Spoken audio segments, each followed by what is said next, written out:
Assalamualaikum dan salam sejahtera. Nama saya Siti Wadapiti Hussein dari semester 4. Saya akan membuat dokumentari berkaitan dengan biogeografi hutan paya air masin di Kampung Melawai dan sekitarnya, yaitu daerah Tanjung Manis. Malaysia merupakan negara tropika yang mempunyai pelbagai jenis hutan. Antaranya ialah hutan paya. Hutan paya pula terbagi kepada dua, iaitu hutan paya air masin dan hutan paya air tawar. Hutan paya di Malaysia meliputi seluas 586,036 hektar. 57% daripadanya ialah terdapat di Sabah, 26% di Sarawak dan 17% di Semenanjung Malaysia. Seperti yang telah saya nyatakan sebelum ini, lokasi dokumentari hutan paya air masin ialah di Kampung Melawai dan sekitarnya, yaitu daerah Tanjung Manis. Untuk makluman semua, daerah Tanjung Manis terbagi kepada Bandar Tanjung Manis, Kampung Ajang, Kampung Jerijih dan Kampung Melawai. Di sekitar kawasan ini terdapatnya banyak hutan paya air masin. Hal ini demikian kerana kawasan ini terdedah kepada aliran air daripada Sungai Rajang.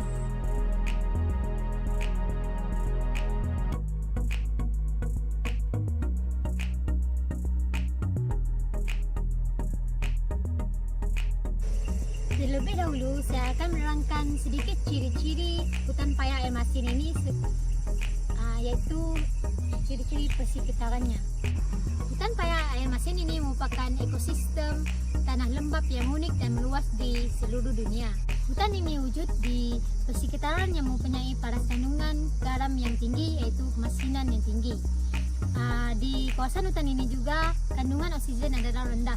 Hutan paya air masin hidup di kawasan pesisiran pantai, muara sungai, sekeliling pulau dan kawasan berpengaruh air pasang surut.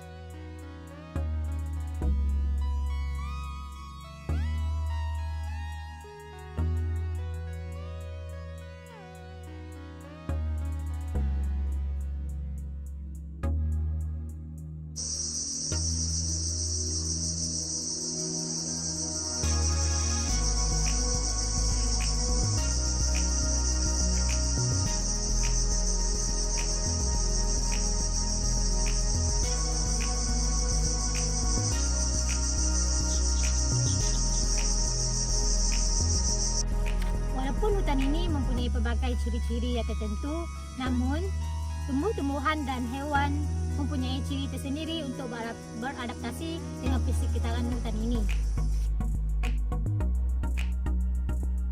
Pokok-pokok dan tumbuhan yang terdapat di hutan paya air masin sering ditenggelami oleh air. Tumbuhan di kawasan hutan ini juga dikenali sebagai tumbuhan halofit, yaitu tumbuhan yang dapat beradaptasi dengan persekitaran ataupun tanah yang mempunyai kandungan garam yang tinggi.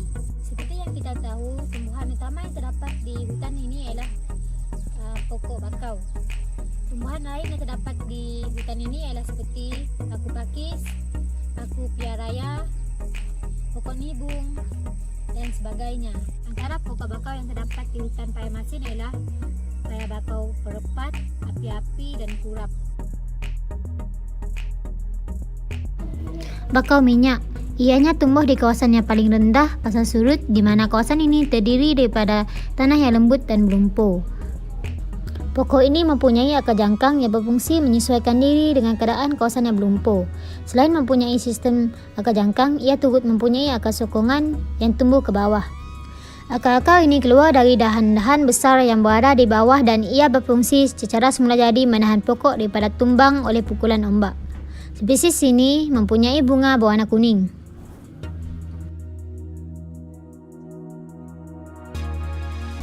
Helaian daun adalah tebal dan hujung yang runcing. Bakau minyak dapat dibezakan dari segi sifat morfologi dengan bakau kurap, iaitu tidak mempunyai bintik di permukaan belakang daun serta tulang belakang dan tangkai daun berwarna merah kemerahan. Akar jangkang. Jenis akar ini tumbuh bercabang keluar dari bahagian bawah batang pokok untuk mencengkam pokok dengan kuat dalam tanah. Bakau kurap pula mempunyai ciri morfologi yang hampir sama dengan bakau minyak. Pokoknya sederhana besar serta mempunyai lengkungan akar jangkang dan akar topang yang berfungsi mengukuhkan dirian pokok. Kulitnya berletak-letak sekeliling batang serta warna hampir kehitam-hitaman. Daunnya berbentuk bujur dan lebar serta berbintik coklat di bahagian permukaan belakang daun.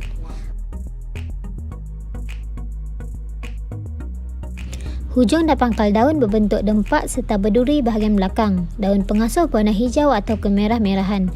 Bakau kurap mempunyai bunga yang lebih besar dari bakau minyak dan tangkai bunga berwarna putih serta berkelopak tebal. Buah berbentuk bulat telur dan akan matang menjadi 2 kali ganda panjang saiz berbanding bakau minyak. Bakau perepat ini spesies kebiasaannya yang dijumpai di kawasan tebing berlumpur. Spesies ini juga mudah didapati di kawasan sungai serta kawasan yang dilimpahi air pasang. Buahnya mempunyai kaliks berbentuk segitiga rata di luar sepal. Kaliks mengembang seperti bintang di bahagian bawah buah. Kebanyakannya mempunyai akar pernafasan yang banyak di sekeliling pangkal pokok.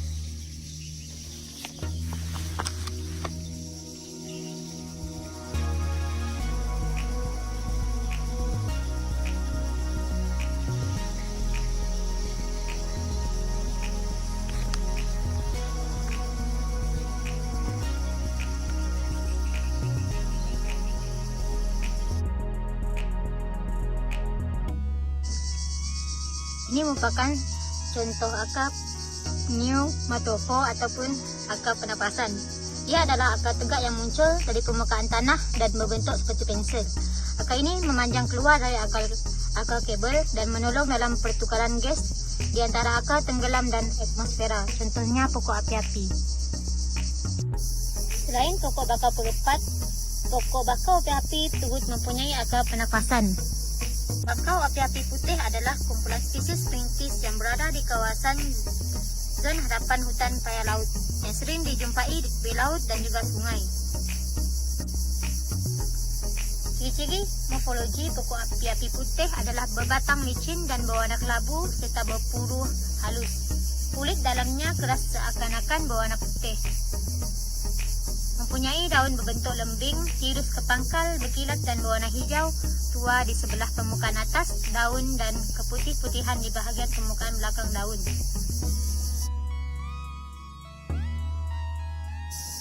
Tulang belakang daun nampak kekuning-kuningan, mempunyai bunga yang kecil berwarna kuning serta buah berwarna hijau dan berbulu dengan bentuk rupanya seakan-akan pacat kekenyangan. Paku laut adalah sejenis paku-pakuan berukuran besar yang biasa tumbuh di persekitaran hutan bakau atau tanah yang lembap. Nipah adalah sejenis tumbuhan palma yang tumbuh di kawasan pesisiran sungai yang mudah dilimpahi air pasang yang sering bertemu dengan air tawar di mana keadaan kemasinannya adalah rendah. Pokok nipah mempunyai batang berpelepah yang terdiri daripada helaian daun panjang. Nipah mengeluarkan sejenis mayang yang besar berwarna kekuningan. Buahnya adalah keras bersegi, tersusun rapat membentuk satu kluster yang berbentuk bulat. Ini merupakan spesies tumbuhan pokok nibung yang tinggal di hutan paya air masin. Pokok ini merupakan tumbuhan jenis palma. Ia biasanya tumbuh liar di kawasan berpaya.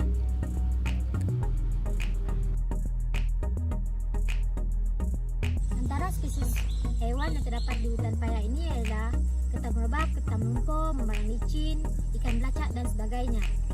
Siput, tiram dan tiripit juga dapat dijumpai di atas akar pokok bakau. Ketam rebab mempunyai warna yang menarik dan suka tinggal di dataran berlumpur yang lapang. Oleh itu, banyak jenis ketam rebab boleh didapati di pinggir laut, kuala sungai dan pinggir sungai yang ditumbuhi pokok bakau kerana di sini terdapat dataran berlumpur. Ketam rebab mencari makanan dengan menggunakan penyepit kecilnya. Ia mengikis tanah lumpur dengan penyepit kecil untuk mendapatkan sisa makanan alga, bakteria dan mikroorganisma lain. Ketam rebab jantan mempunyai satu penyepit besar dan satu penyepit kecil. Jika ketam rebab jantan kehilangan penyepit kecilnya, ia akan menggunakan penyepit besar untuk mencari makanan. Selepas beberapa minggu dan bulan, penyepit kecil akan tumbuh balik. Pelbagai jenis ketam juga dijumpai di kawasan hutan paya air masin ini.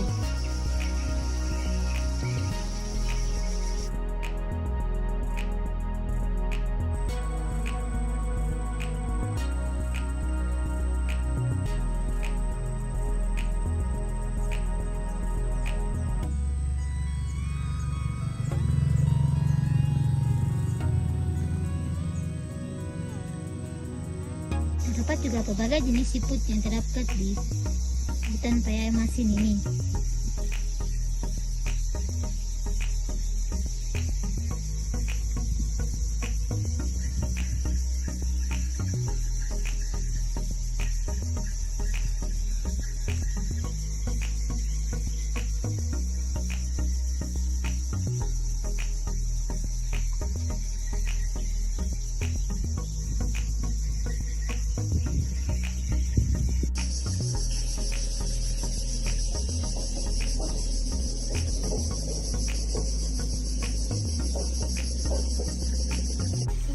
Ikan belacak sering dilihat di kawasan dataran berlumpur.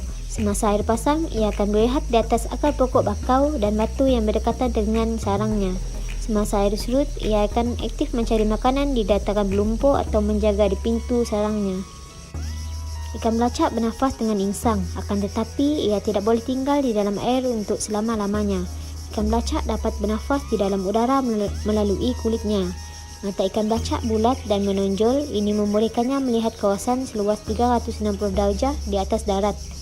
Ikan belacak juga mempunyai sirip seperti tangan yang membolehkannya bergerak di atas tanah lumpur dan memanjat ke atas akar pokok bakau.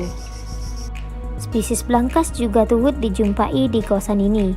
Habitat belangkas ialah kuala sungai dan dataran berlumpur seperti hutan bakau. Ia seolah-olah penghisap vacuum yang bergerak di atas dataran berlumpur untuk mencari bangkai hewan, ikan, kerang dan lain-lain. Ia juga makan sisa-sisa organik dan alga.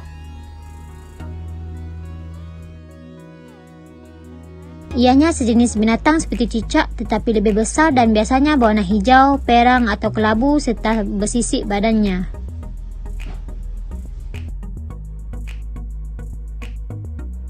Terdapat hewan yang menjadikan hutan paya air masin ini sebagai habitat mereka sepanjang hayat, manakala terdapat juga hewan yang menjadikan tempat persinggahan, yaitu seperti burung-burung yang menjadikan hutan ini sebagai tempat persinggahan untuk mencari makanan.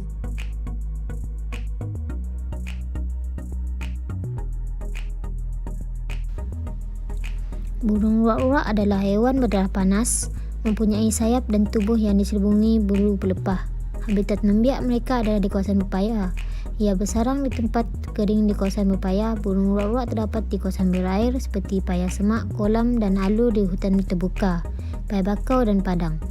Burung ini biasa terdapat berhampiran penempatan manusia, tetapi amat suka dilihat kerana ia akan terbang atau berlari menyerok apabila menyedari manusia menghampirinya. Badannya tirus menegak agar memudahkannya ia menyusup melalui rimbun semak dan rumput paya. Ia mempunyai jari panjang, ekor pendek dan kaki serta paruh kuning.